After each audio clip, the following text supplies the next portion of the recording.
제44장.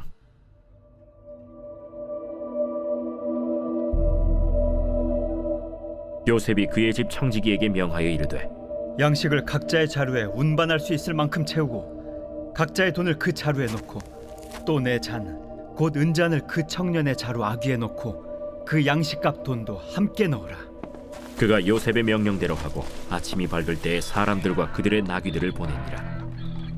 그들이 성읍에서 나가 멀리 가기 전에 요셉이 청지기에게 이르되, 일어나 그 사람들의 뒤를 따라가서 그들에게 이르기를, 너희가 어찌하여 선을 악으로 갚느냐? 이것은 내 주인이 가지고 마시며 늘 점치는 데 쓰는 것이 아니냐? 너희가 이같이 하니 악하도다 하라. 청지기가 그들에게 따라가서 그대로 말하니 그들이 그에게 대답하되, 내 주여, 어찌 이렇게 말씀하시나이까? 당신의 종들이 이런 일은 결단코 아니하나이다. 우리 자루에 있던 돈도 우리가 가나안 땅에서부터 당신에게로 가져왔거든. 우리가 어찌 당신의 주인의 집에서 은금을 도둑질하리이까? 당신의 종들 중 누구에게서 발견되든지 그는 죽을 것이오. 우리는 내 주의 종들이 되리이다. 그러면 너희의 말과 같이 하리라. 그것이 누구에게서든지 발견되면 그는 내게 종이 될 것이요 너희는 죄가 없으리라. 그들이 각각 급히 자루를 땅에 내려놓고 자루를 각기 푸니, 그가 나이 많은 자에게서부터 시작하여 나이 적은 자에게까지 조사하매 그 잔이 베냐민의 자루에서 발견된지라. 그들이 옷을 찢고 각기 짐을 나귀에 싣고 성으로 돌아가니라. 유다와 그의 형제들이 요셉의 집에 이르니 요셉이 아직 그곳에 있는지라. 그의 앞에서 땅에 엎드리니 요셉이 그들에게 이르되, 너희가 어찌하여 이런 일을 행하였느냐? 나 같은 사람이 점을 잘 치는 줄을 너희는 알지 못하였느냐? 유다가 말하되, 우리가 내 주께 무슨 말을 하오리이까? 무슨 설명을 하오리이까? 우리가 어떻게 우리의 정직함을 나타내리이까?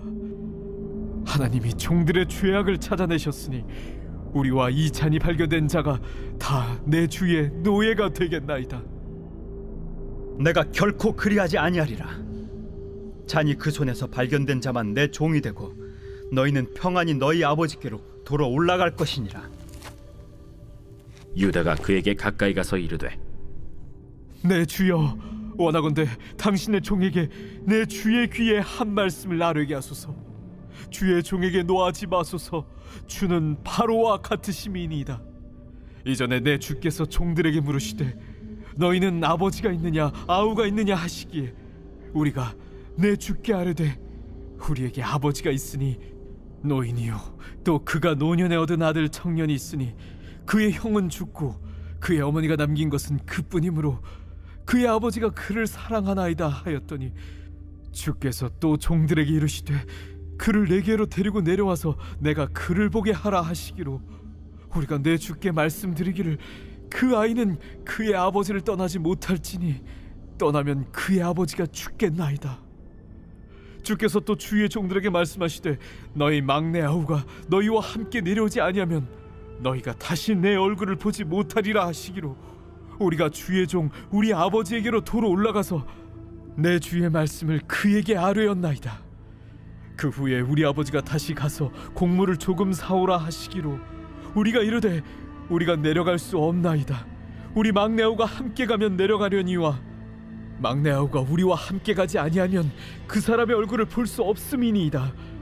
주의 종 우리 아버지가 우리에게 이르되 너희도 알거니와 내 아내가 내게 두 아들을 낳았으나 하나는 내게서 나갔으므로 내가 말하기를 틀림없이 찢겨 죽었다 하고 내가 지금까지 그를 보지 못하거늘 너희가 이 아이도 내게서 데려가려 하니 만일 재해가 그 몸에 미치면 나의 흰머리를 슬퍼하며 스올로 내려가게 하리라 하니 아버지의 생명과 아이의 생명이 서로 하나로 묶여 있거늘 이제 내가 주의 종 우리 아버지에게 돌아갈 때에 아이가 우리와 함께 가지 아니하면 아버지가 아이의 없음을 보고 죽으리니 이같이 되면 종들이 주의 종 우리 아버지가 흰머리로 슬퍼하며 스올로 내려가게 함이니이다.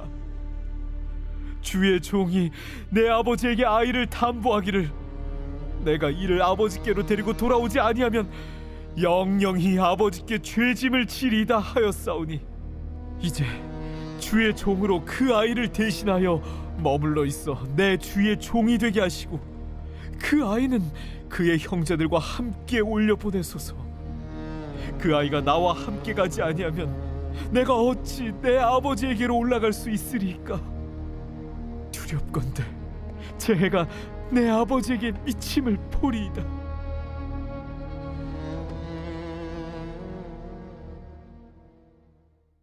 빛이 있으라. 오늘도 말씀의 은혜와 능력이 우리 성도님들의 삶을 부여하고 빛나고 풍성하게 하시기를 주님의 이름으로 축복합니다. 자, 오늘 우리에게 주시는 말씀 창세기 44장입니다. 어제 살펴보았던 그 창세기 43장 그 후반에 어떻게 되었죠? 요셉과 베냐민과 그 형들이 다 아주 풍성한 식탁의 교제를 나누었습니다. 아주 오랜만에 그 사실 형들과 베냐민은 모르지만 12 형제들의 모임 완전체로 모여서 정말 가족다운 형제다운 그런 식탁의 교제를 나누었던 장면이 아닌가 그런 생각이 좀 많이 들었습니다. 자, 그런데 이제 오늘 1절 요셉이 그의 집 청지기에게 명하여 이르되 양식을 각자의 자루에 운반할 수 있을 만큼 채우고 각자의 돈을 그 자루에 넣고 2절 또 네 잔 곧 은잔을 그 청년의 자루 아귀에 넣고 그러니까 요셉은 이제 풍성한 식탁의 교제를 나누었지만 또 이 형제들을 다시 한번 위기에 빠뜨릴 어떤 묘안을 하나 만들어서 지금 청지기에게 시키고 있죠. 그러니까 충분히 양식은 넉넉하게 주고 자기 이제 가족들을 돌볼 양식이잖아요. 또 돈도 도로 돌려주고. 그런데 여기에 중요한 게 있어요. 무엇보다 자기의 은잔 값이 있고 중요한 물건인데 이것을 베냐민의 자루에 몰래 넣어두어라 이렇게 이야기하는 거죠. 그리고 이제 아침에 형제들은 나귀의 곡식을 싣고 진짜 아무것도 모른 채로 이제 즐겁게 아버지가 있는 가나안을 향해서 출발했습니다. 근데 이제 왜 요셉은 이런 계획을 세웠을까? 그러니까 요셉이 정말 마지막으로 확인하고 싶은 게 있는 거예요. 그 뭐냐면 지금까지 형제들의 모습이 무언가 달라졌다 이런 마음은 들지만 정말 이들이 갖고 있는 그 어떤 진심 그걸 한번 이 요셉은 확인하고 싶었던 거죠. 특별히 이제 베냐민, 그러니까 요셉이 없어진 그 이후 요셉에게 주어졌던 그 아버지의 사랑이 지금 엄청나게 베냐민에게 쏟아지고 있잖아요. 그러니까 요셉처럼 특별한 대접을 받고 있는 게 사실은 이 베냐민이죠. 그러니까 이 베냐민이 곤경에 빠졌을 때 이들이 정말 어떻게 반응하느냐가 이들의 진짜 찐 반응입니다. 그러니까 베냐민의 자루에 이 은잔을 넣어두어라. 굉장히 계획적이고 치밀한 이 이제 요셉의 행동입니다. 그래서 그들에게 특별히 이 사랑을 받고 있는 베냐민에 대한 마음이 과거 자기에 대한 마음과 같다면 이 일이 벌어졌을 때 분명하게 이 일로 인한 어떤 일들이 어떤 상황들이 벌어질 거라는 거죠. 그러니까 이때 옳았구나 잘됐다. 너가 정말 이런 놈이구나 이러면서 베냐민을 배제하고 그리고 아니면 베냐민을 청지기에게 맡기고 그리고 본인들은 곡식을 가지고 고향으로 돌아갈 수 있죠. 가서 또 할 말이 있잖아요. 베냐민이 이런 범죄, 우리는 꼭 데리고 오려고 했는데 베냐민이 이런 범죄를 저질렀기 때문에 우리가 어쩔 수 없었다. 뭐 이렇게도 이야기할 수도 있고 어쨌든 요셉은 정말 이 베냐민에 대한 이 형제들의 반응이 진짜 그들의 진심이고 변화된 모습일 것이다. 이런 거를 예상하고 이 은잔을 베냐민의 자루에 넣도록 했습니다. 그러니까 요셉이 지금 중요하게 생각하는 것은 무엇이냐? 요셉은 지금 마음 가운데 이 형제들을 막 원망하고 어떻게든 복수를 하려고 계획을 세우고 이런 마음은 없어요. 어쩌면 이미 이 요셉의 마음에는 용서가 되고 있는 거죠. 그러나 그거를 막 내가 당신을 용서합니다. 이거를 말하기 전에 더 중요한 것이 뭐냐? 이들이 지금 어떤 사람이며 어떤 변화를 이루고 있는가? 그러니까 지금 요셉의 마음속에는 용서보다 이들의 변화된 모습을 확인하는 게 더 중요한 문제였던 거죠. 이제 이 은잔이라고 하는 것은 뭘 마시는 것에도 사용이 되지만 여기에 보통 고대 사회에서 물과 기름을 넣어서 이렇게 섞어보는 거예요. 그 물과 기름은 섞이지 않으니까 이제 뭔가 이렇게 형체를 만들면서 분리된 채로 어떤 형체가 만들어지죠. 그러니까 이 만들어진 형체를 가지고 어떤 징조를 알아보는, 점치는 그런 일들을 했던 겁니다. 그래서 이렇게 점을 치는 거는 고대 사회에서 굉장히 중요한 일이었고, 그렇기 때문에 신분이 높은 자들만 이 점치는 일에 참여할 수 있었어요. 그러니까 누구죠? 바로가 꿈을 꾸고도 다 술사들, 점치는 자들을 다 부르잖아요. 그들은 굉장히 중요한 지략가의 역할을 이제 하고 있던 사람들입니다. 그래서 이제 청지기는 넣었고 그들이 떠나고 난 다음에 이제 이 요셉이 지시한 대로 다시 한번 이들을 추격해 가는 거죠. 그래서 그들 다 붙잡았습니다. 그리고 어찌하여 선을 악으로 갚느냐? 너희들의 행동이 악하다. 이렇게 이제 책망합니다. 그 형제들은 얼마나 놀랐겠어요. 우리는 절대로 그런 일이 없다. 절대로 그런 일을 할 사람들이 아니다. 이렇게 이야기하는 거죠. 그리고 또 자기들은 정말 그 일을 하지 않았기 때문에 아주 강력하게 맹세를 합니다. 9절입니다. 당신의 종들 중 누구에게서 발견되든지 그는 죽을 것이요 우리는 내 주의 종들이 되리이다. 그러니까 은잔이 발견된 자는 죽이고 우리는 노예로 삼아라 이렇게 이야기하는데, 그런데 이제 이 청지기는 그 조건을 완화시켜요. 왜 그러냐면 청지기는 알고 있잖아요. 이것이 요셉의 의도된 행동이라는 걸. 그래서 청지기는 그렇게 그러자 이렇게 하지 않고 발견된 자는 종이 되고 너희들은 돌아가라 이렇게 말합니다. 사실은 이게 더 무서운 조건이에요. 죽이고 우리가 종이 되겠다 그럼 다 한꺼번에 몰려서 한 통으로 그냥 처분이 되는 거지만, 발견된 자가 종이 되고 나머지는 무죄하니 집으로 돌아가서 너희 아버지와 가족들을 살려라 이렇게 하면 굉장히 여기서 갈등이 오는, 사실은 앞에 이들이 맹세한 것보다 지금 청지기가 주는 조건이 더 위기를 만들어내는 조건입니다. 왜냐하면 명분 있게 살아날 길을 제시하는 거잖아요. 내 잘못 아니야. 핑계 댈 수 있는 길을 제시하는 거죠. 합리적인 길을 제시하는 거죠. 또 가서 아버지에게 우리 잘못이 아니다라고 말할 수 있는 길을 제시해 주는 거예요. 그러니까 어떻게 보면 형들이 어떤 맹세한 것이 더 절대적인 조건인 것 같지만 사실은 이런 게 더 무섭습니다. 내가 명분 있게 빠져나갈 수 있는 길을 만들어주는 거잖아요. 그래서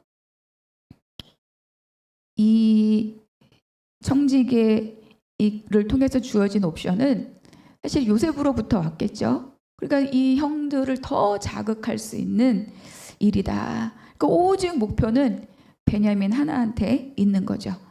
12절 그가 나이 많은 자에게서부터 시작하여 나이 적은 자에게까지 조사하며 차례대로 이제 르우벤부터 쭉 자루를 뒤지고 있는데 그 잔이 베냐민의 자루에서 발견된지라. 요셉의 계획이었죠. 그러니까 이들은 너무 놀란 일이죠. 13절 그들이 옷을 찢고 각기 짐을 나귀에 싣고 그리고 성으로 돌아가니라. 형제들은 너무 놀라고 애통하고 옷을 찢으면서 이 놀라움과 이 애통함과 베냐민, 그리고 이 베냐민을 가나안에서 목에 빠져라 기다리고 있는 이 아버지 요셉, 야곱, 이들은 정말 너무너무 이 복잡한 생각들이 다 왔을 거죠. 근데 여기서 이제 두 가지가 있어요. 뭐냐면 베냐민이 아무런 반응이 여기에 기록되어 있지 않아요. 마치 요셉이 그 보디발의 아내의 누명을 쓰고 옥에 갇힐 때도 그 베냐민의 보디발에게 나는 그러지 않았다라고 항변하지 않잖아요. 그러니까 이 베냐민의 모습은 마치 요셉의 모습으로 이렇게 대체된 것 같은 그런 모습이죠. 그리고 또 하나가 있어요. 뭐냐면 형들이 베냐민에 대해서 사실 여부를 추궁하지 않습니다. 그리고 청지기가 발견된 자는 남고 너희들은 가라고 말했기 때문에 그렇게 행동할 수도 있는데 그렇게 행동하지 않는 거죠. 그래서 애통하고 옷을 찢고 놀랐지만 그들은 다 어떻게 해요? 함께 돌아갑니다. 베냐민도 말이 없고 형제들도 말이 없고 서로 추궁하거나 핑계하거나 항변하지 않아요. 그렇죠? 그러니까 우리가 갑작스러운 불리한 상황 이게 탁 부닥치면 속내가 탁 드러나게 돼 있어요. 그러니까 이들이 막 그래 요셉도 없는데 베냐민 그냥 저 꼴 봐주자. 아버지가 막 수월로 내려가겠다라까지 했는데 그나마 베냐민 하나 있어서 그냥 베냐민한테 의지하고 있으니까 아버지가 옛날에 요셉을 그렇게 편애했던 것처럼 여전히 베냐민을 편애하고 있고 사실은 그게 너무 꼴보기 싫지만 그냥 봐주자. 아버지 사시는 동안까지만이니까 그냥 봐주자라는 마음이 있었다면 사실 이거는 그들에게는 엄청 기회가 되는 거죠. 그런데 이들은 애통하고 옷을 찢고 다시 짐을 싸서 함께 성으로 돌아갑니다. 그렇죠? 그래서 다시 요셉 앞에 엎드립니다. 그러니까 형제들을 마주한, 그러니까 그들이 함께 오는 것을 일단 요셉이 봤죠. 그리고 너희들이 어떻게 이런 일을 했느냐? 그러자 유다가 대답합니다. 그러니까 이 형들이 함께 돌아온 것을 보고 요셉은 이제 마음에 어떤 감동이 있었을 거예요. 16절 유다가 말하되 우리가 내 주께 무슨 말을 하오리이까 무슨 설명을 하오리이까 우리가 어떻게 우리의 정직함을 나타내리이까 하나님이 종들의 죄악을 찾아내셨으니 우리가 이 잔이 발견된 자가 다 내 주의 노예가 되겠나이다. 유다가 한 말 중에 이제 우리가 두 가지를 발견할 수 있어요. 하나는 뭐냐면 하나님이 종들의 죄악을 찾아내셨다라는 말이죠. 그러니까 요 상황만 보면 사실 이들에게는 죄가 없어요. 이거는 오히려 요셉이 만들어낸 함정이잖아요. 그런데도 불구하고 유다 입에서 하나님이 종들의 죄악이라고 말이 언급됐다는 거죠. 그러니까 그들은 예전에 요셉에게 끝인 해악이 지금 계속적으로 하나님에 의해서 이 죄를 지금 다루시고 있다고 또 갚으시고 있다는 것을 의식하고 있는 거죠.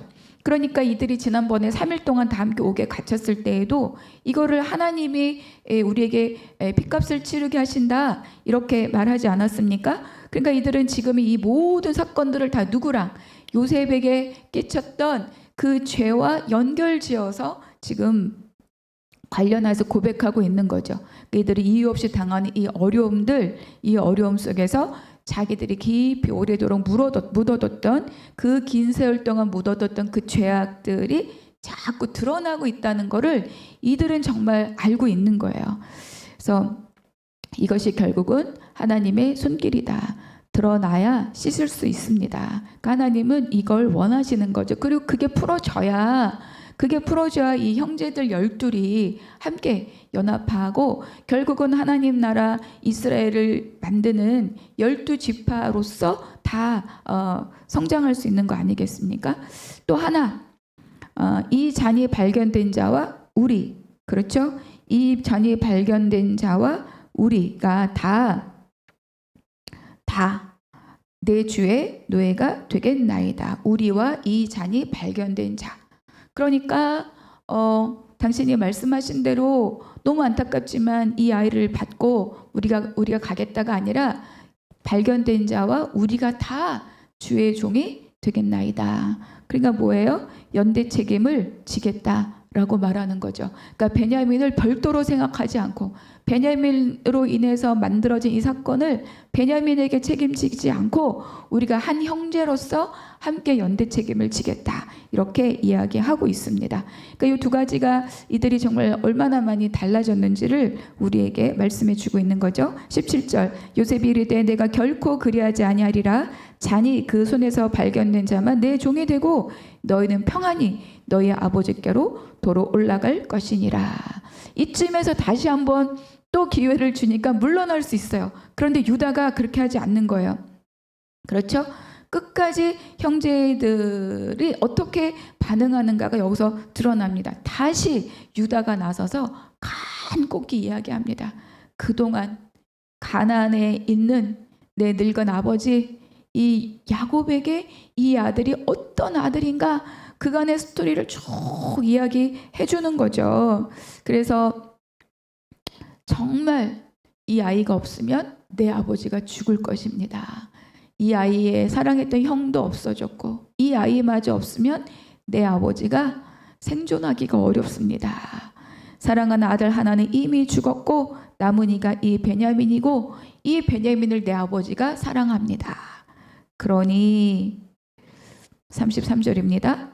이제 주의 종으로 그 아이를 대신하여 머물러 있어 내 주의 종이 되게 하시고 그 아이는 그의 형제들과 함께 올려 보내소서. 그 아이가 나와 함께 가지 아니하면 내가 어찌 내 아버지에게로 올라갈 수 있으리이까. 두렵건대 제 해가 내 아버지에게 미침을 보리이다.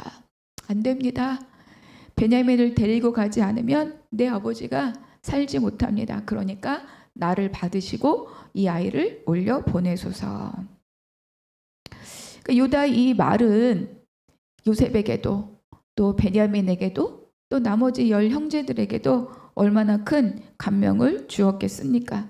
유다의 고백 속에서 자기 과거 제약으로부터 인해 아버지가 이미 한번 너무 깊은 슬픔에 있었고 이 베냐민 때문에 겨우 위로를 받고 사는데 이 아이까지 잃게 할 수 없다.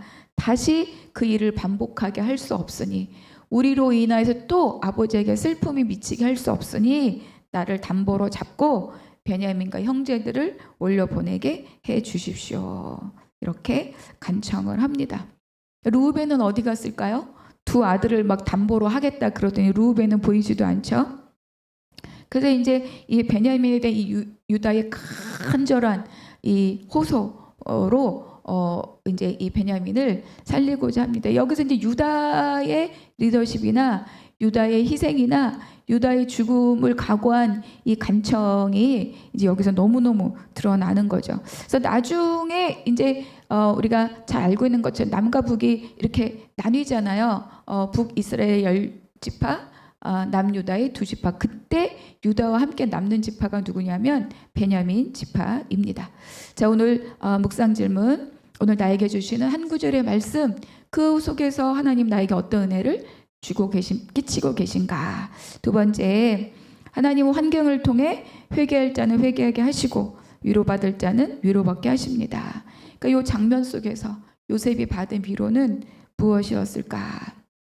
세 번째, 요셉 앞에 엎드려 간청하는 유다의 모습 속에서 리더의 모습을 찾아볼 수 있습니다.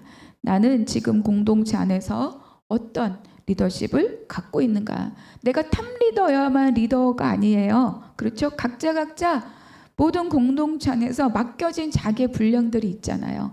그 안에서 나는 어떤 믿음의 태도를 갖고 있는 사람인가? 기도하겠습니다. 사랑이 많으신 하나님 아버지, 베냐민의 위기를 함께 책임지기 위해서 함께 온 형제들의 모습과 또 담보물이 되기를 자청하는 유다의 모습 속에서 형제들의 변화가 참 놀랐습니다. 하나님의 다루심의 손길인 줄로 믿습니다. 우리 각자도 속한 가정이나 직장이나 교회 공동체나 모든 자리 안에서 사랑으로 연대하며 함께 할 수 있는 자들이 되게 하여 주시옵소서. 그리하여 참된 아버지 믿음의 연대를 이루어가는 우리 모두가 되게 하여 주시옵소서. 모두 주께 의탁하고 감사하며 예수 그리스도 이름으로 기도하옵나이다. 아멘.